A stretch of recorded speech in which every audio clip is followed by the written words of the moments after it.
sua terra, e entrando na casa de seu Deus, os mesmos que descenderam dele o mataram ali à espada. Assim livrou o Senhor a Ezequias e aos moradores de Jerusalém das mãos de Senaqueribe, rei da Síria, e das mãos de todos os dos lados, e os guiou.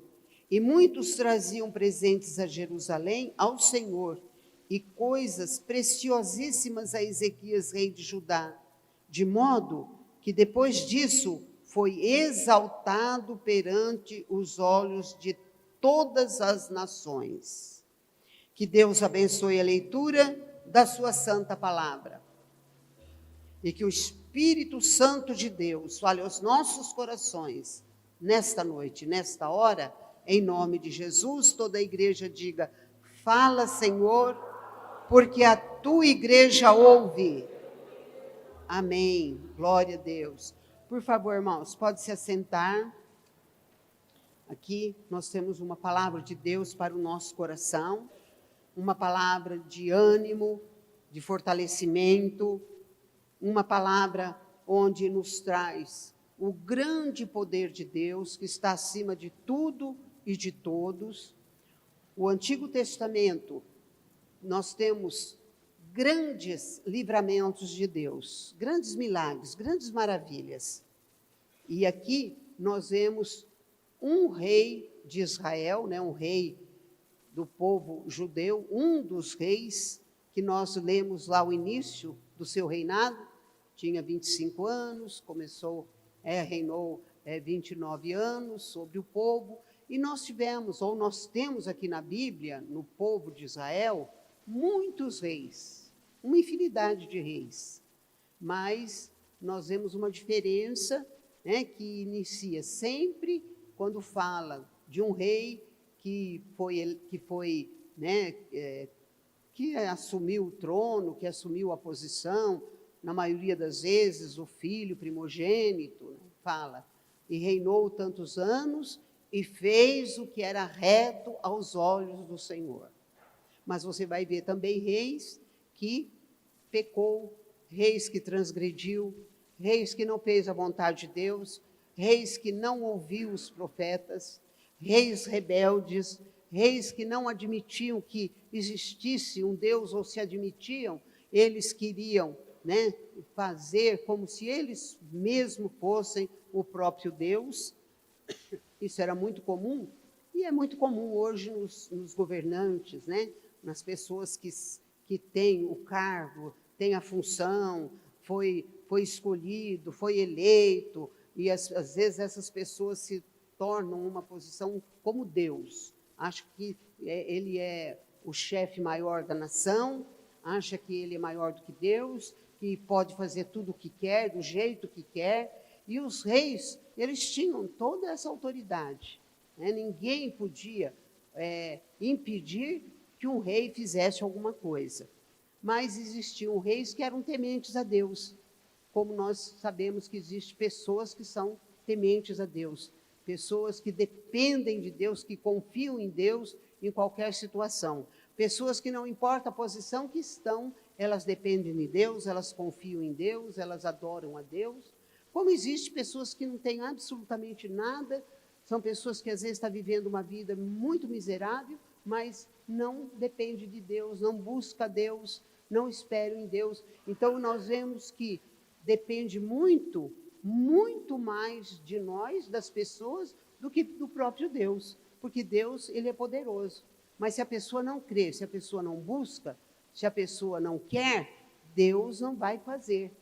Então nós vemos que tinham reis maus, que queriam fazer a sua própria vontade, que confiavam na sua força, que confiavam no seu exército, que confiavam nos bens materiais, que tinha vaidade, orgulho, soberba pela posição que ocupavam, e no fim Deus não aprovava, e eles acabavam caindo na idolatria, pecando contra Deus, sendo depostos ou morrendo, como houve reis que morreu e diz, e morreu o rei tal, e não deixou saudades.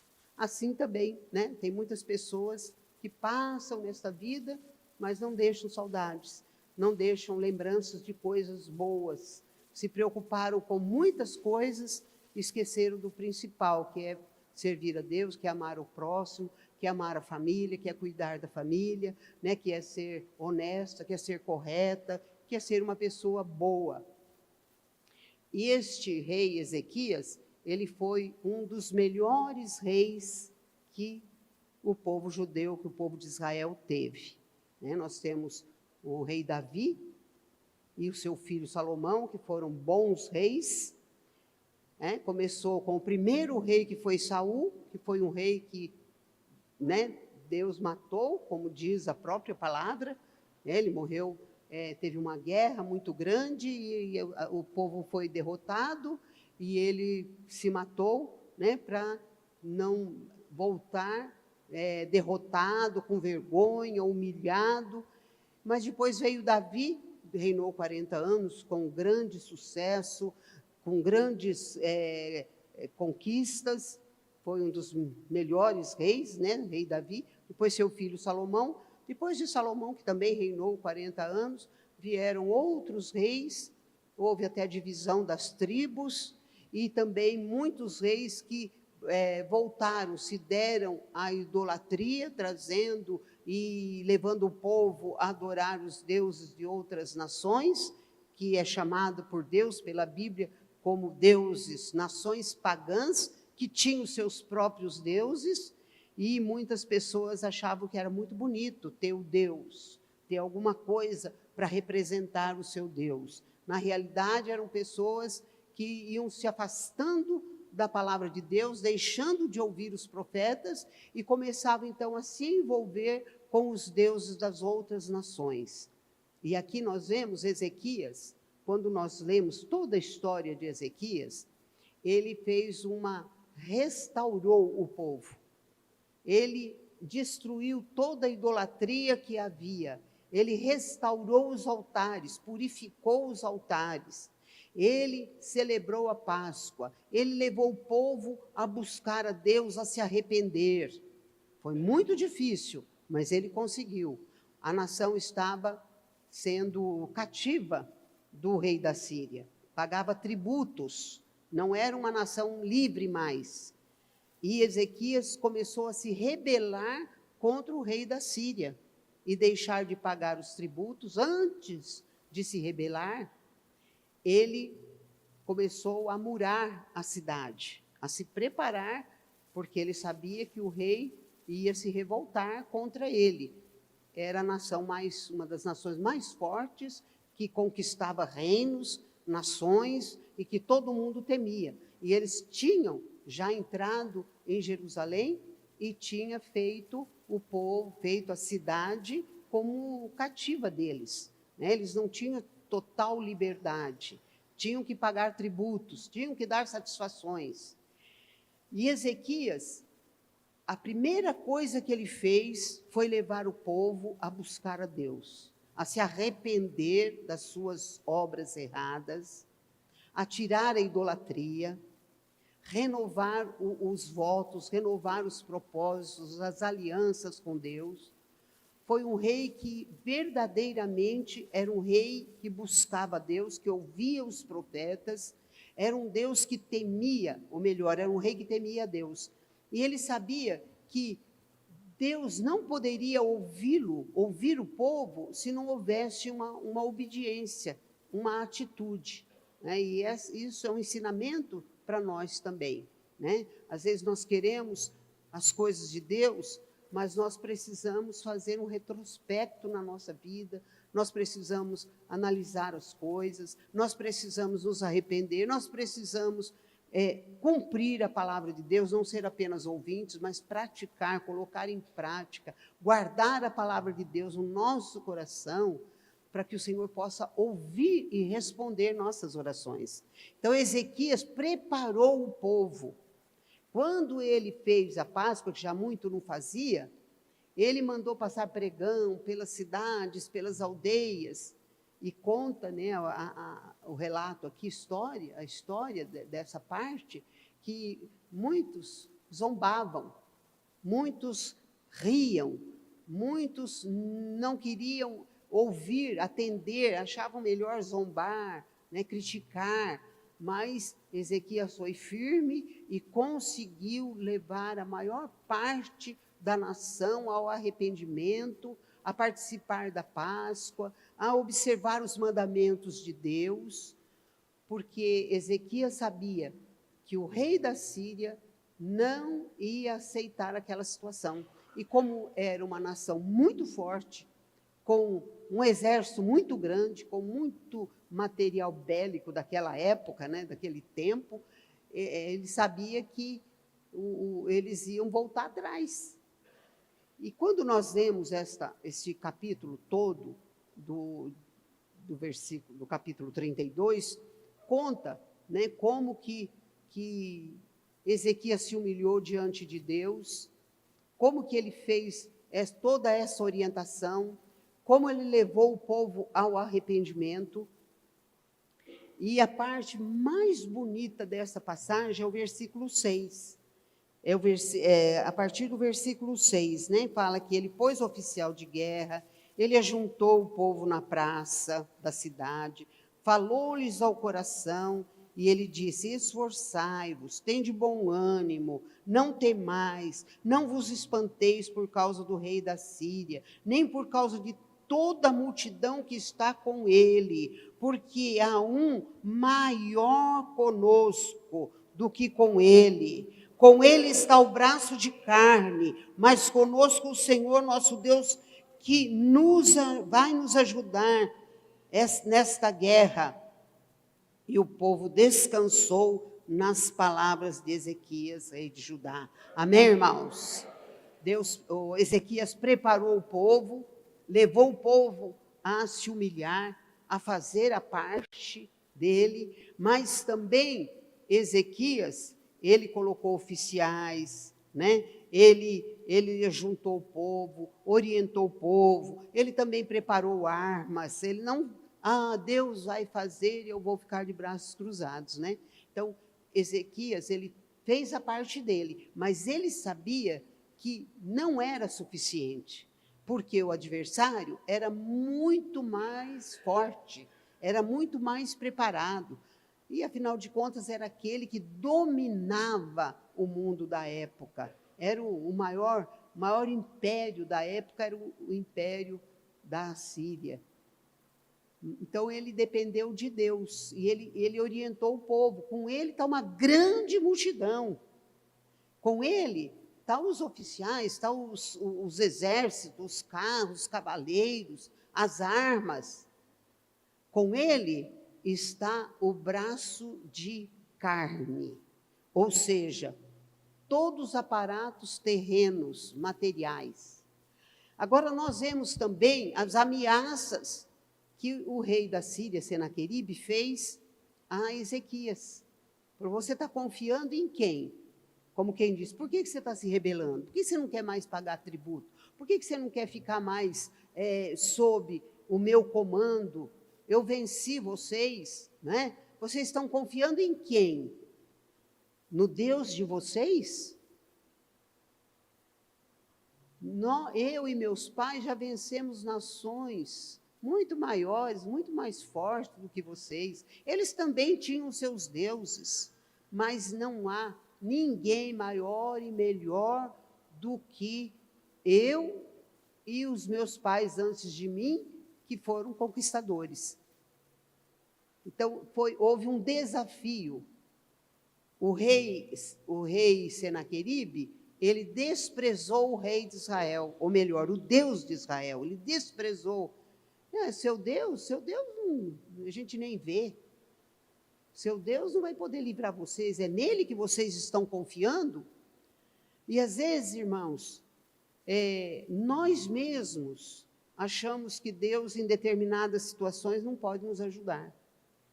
Né? A gente começa a lutar, começa a fazer a nossa parte, mas existe aquele momento que a gente fala, eu não consigo, eu não tenho força, não está resolvendo. eu estou ficando numa situação cada vez pior.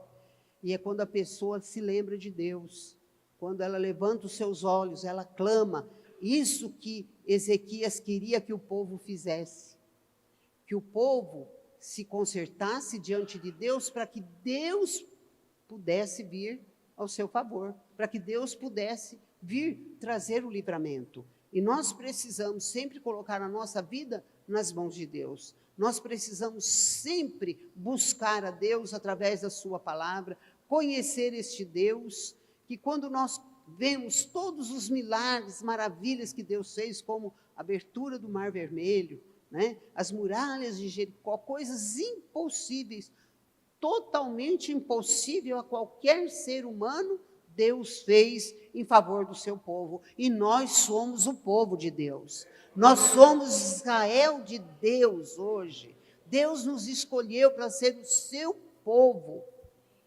E Ele nos ama, porque nós não somos apenas um povo, nós somos filhos de Deus.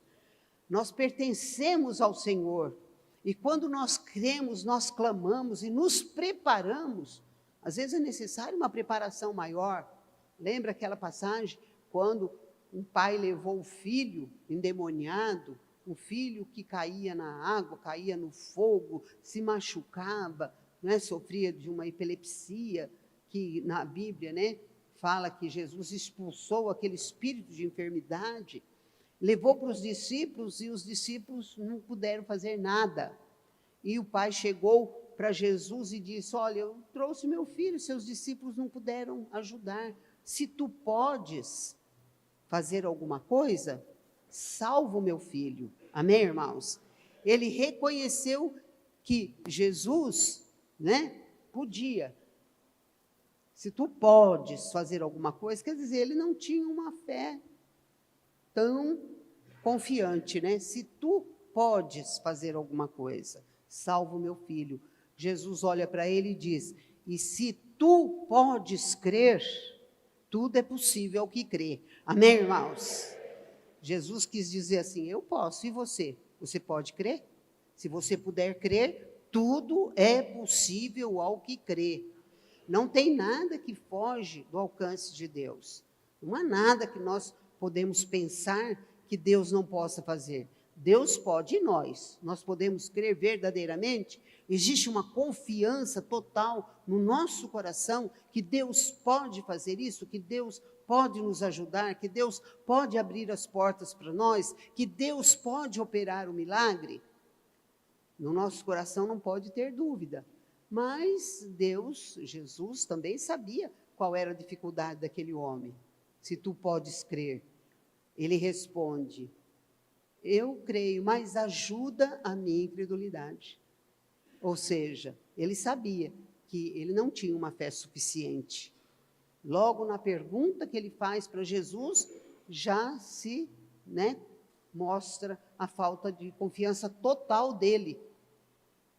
Mas ele diz, ele clama: ajude a minha incredulidade, ajude eu a crer mais, ajude a minha fé, aumente a minha fé, para que eu receba um milagre para a vida do meu filho. E Jesus liberta aquele menino. Estribucha, cai e tal, mas Jesus estende as mãos, levanta e entrega o menino são e salvo, e os discípulos ficam admirados e perguntam para Jesus: por que nós não pudemos expulsar? Né? Aí Jesus disse: esta casta de demônios só sai com jejum e oração.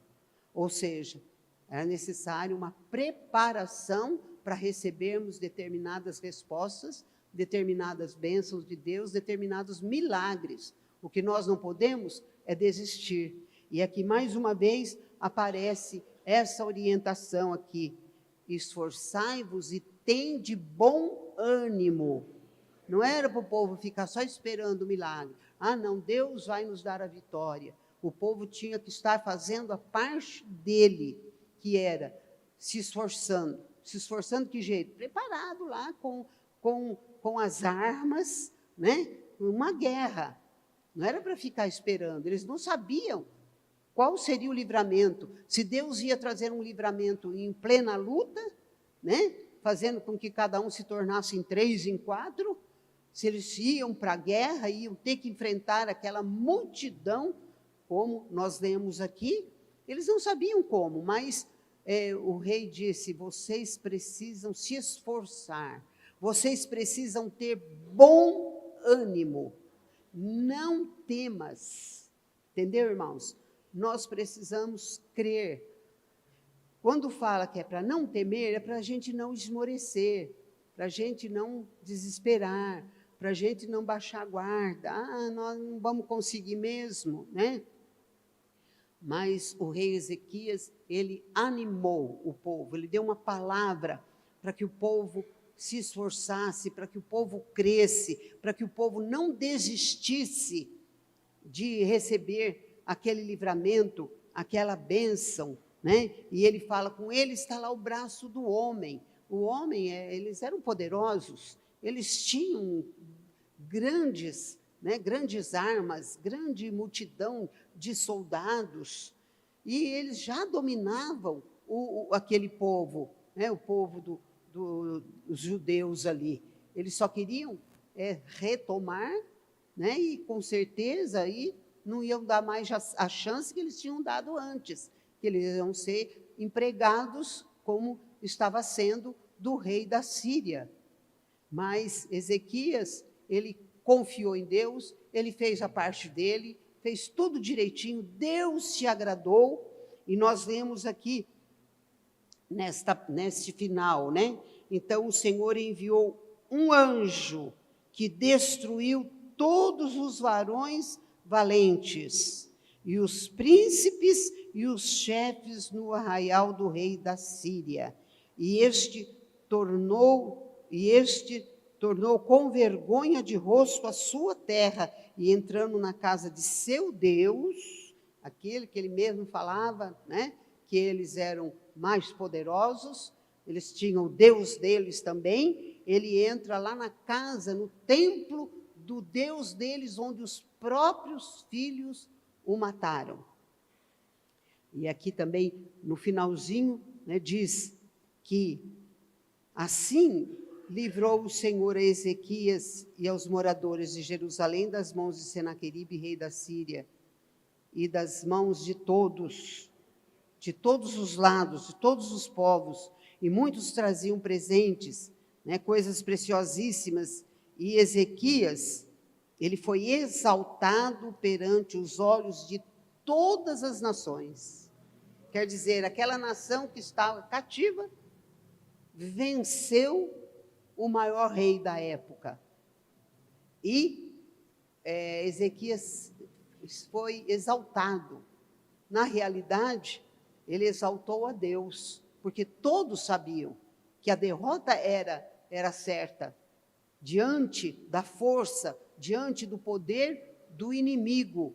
Mas aqui a palavra de Deus mostra: assim livrou o Senhor a Ezequias e aos moradores de Jerusalém das mãos de Senaqueribe. Às vezes nós podemos estar nas mãos de alguém. Pior quando a pessoa está nas mãos do diabo. E ele faz da pessoa joguete, né? Ele faz da pessoa um cavalo. Eu creio que muitos já ouviram, né, em lugares que buscam o mal, né, as pessoas que vão fazer obras de macumbaria maligna, ou terreiros, né, e fala que a pessoa é um cavalo do inimigo, um cavalo do diabo. E, na realidade, é isso que Satanás quer fazer de nós, e tem feito de muitos. Ele monta e ele vai dando a direção, né? O cavalo, ele é dirigido, ele é guiado pela pessoa ali, através, né, do que é colocado ali, tudo, e ele vai carregando, levando. Assim, muitas pessoas, elas são dirigidas pelo próprio diabo na sua vida.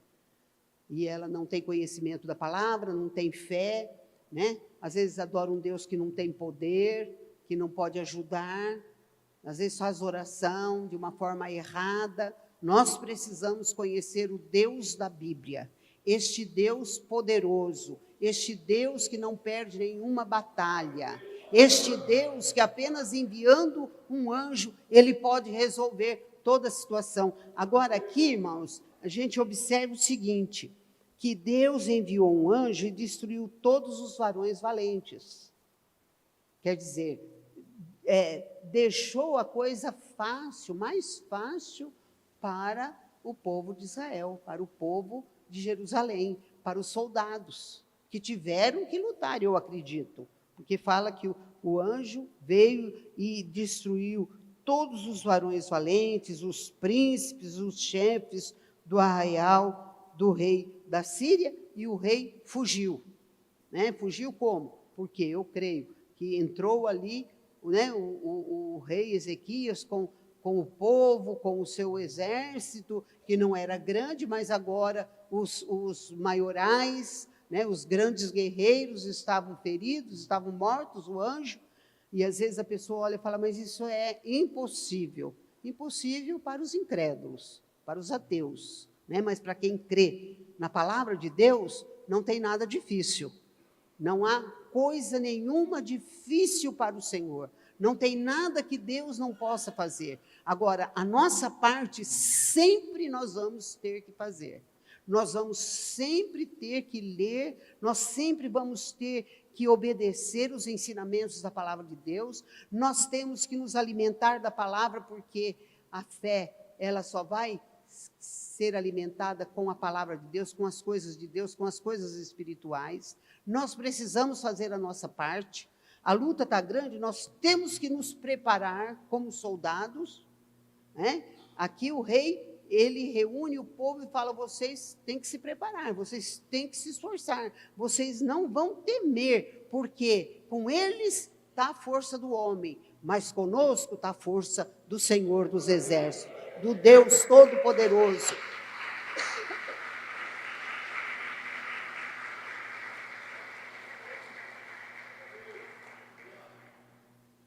Nós vivemos em meio de muitos perigos, nós vivemos em meio de muitas epidemias, está surgindo uma outra aí, né? Nem termina uma, já começa outra. Nós vivemos num mundo de maldade, de inveja, de crueldade, muita falta de temor de Deus, a falta de amor ao próximo. A pessoa que não teme a Deus, que não ama o próximo, ela faz qualquer tipo de crueldade, de maldade, de aberrações. Nós estamos vivendo um tempo muito difícil, nós precisamos buscar a Deus, nós precisamos orar, nós precisamos nos preparar, fazer aquilo que nós que temos que fazer. As eleições vêm aí, nós temos um dever, nós temos um compromisso de votar, mais do que nunca. É uma eleição, uma das maiores, mais importantes, como se diz aí, no mundo. O mundo inteiro está voltado para o Brasil, porque todos têm interesse no Brasil. E o Brasil é do Senhor Jesus. Nós declaramos, mas não basta nós falarmos, nós temos que fazer a nossa parte, nós temos que ir e dar o nosso voto. Né? Senão, a pessoa ora, e depois acha que é pecado votar, que é pecado falar, que é pecado orientar. Não é pecado, nós somos brasileiros, nós somos cidadãos, né? Nós temos o dever de votar, e de votar certo, não de ir lá e votar em branco. Não adianta nada, né? Ah, mas não adianta votar. Adianta sim, mais do que nunca vai adiantar o nosso voto. E nós temos que fazer isso. Nós temos que, mesmo aqueles que sempre foram indiferentes à política, foram indiferentes à eleição, a ir votar, a não ir, tanto faz, não adianta nada mesmo. Adianta sim. Nós podemos, nesta eleição, colocar pessoas de Deus, pessoas cristãs, pessoas que temem a Deus. Vamos fazer a nossa parte. Se existir outro plano e Deus permitir, mas nós vamos saber que nós fizemos aquilo que nós achamos que era o melhor para o nosso país, o melhor para a nossa vida secular, né, terrenamente falando, para a nossa vida espiritual, para a igreja, para o evangelho, para a vida cristã. Nós precisamos fazer a nossa parte. temos os nossos candidatos a deputado estadual e federal, e temos também candidatos aí, nós vamos ter a senador, vamos ter a governador e vamos ter a presidente, né? É uma eleição sim, majoritária. Então, nós vamos votar, vamos orar e vamos fazer a nossa parte, vamos pedir a proteção de Deus para o nosso presidente. Irmãos, nós precisamos parar e pensar o que vai ser do nosso país, da nossa vida, se nós não conseguirmos reeleger o nosso presidente. Isso é uma questão muito séria, não é simplesmente uma questão de política. Vai ter que ter um presidente, né? E eu acredito que nós não vamos conseguir em nenhum outro melhor do que o que nós estamos tendo. Então, nós vamos reeleger, vamos fazer a nossa parte, vamos orar, peça a proteção de Deus para o presidente. O diabo está furioso, está querendo tirar a vida dele, né? Está querendo tomar o poder, tomar a força, o inimigo, porque ele não quer que o Brasil seja uma nação cristã, uma nação de Deus. Não quer que a nação seja uma nação feliz. Feliz é a nação cujo Deus é o Senhor. Então, vamos orar e vamos fazer a nossa parte, com relação à nossa vida, né, de brasileiros, de cidadãos, nós vamos fazer a nossa parte. E na nossa vida pessoal, individual, todos têm problema, todos têm luta, mas nós temos um Deus que pode nos ajudar. Vamos ter ânimo, vamos ter coragem, vamos buscar a Deus, não vamos desistir de nada, nem da nossa vida, nem do nosso país, da nossa cidade, não vamos desistir de nada, vamos lutar com sinceridade de coração, com verdade, porque Deus, Ele é um Deus de verdade, Ele é um Deus de bênção, Ele é um Deus de amor, Ele é um Deus de coisas boas, né? Então, nós sabemos que Deus está no controle, na direção, mas nós vamos fazer a nossa parte. Vamos ficar em pé, irmãos.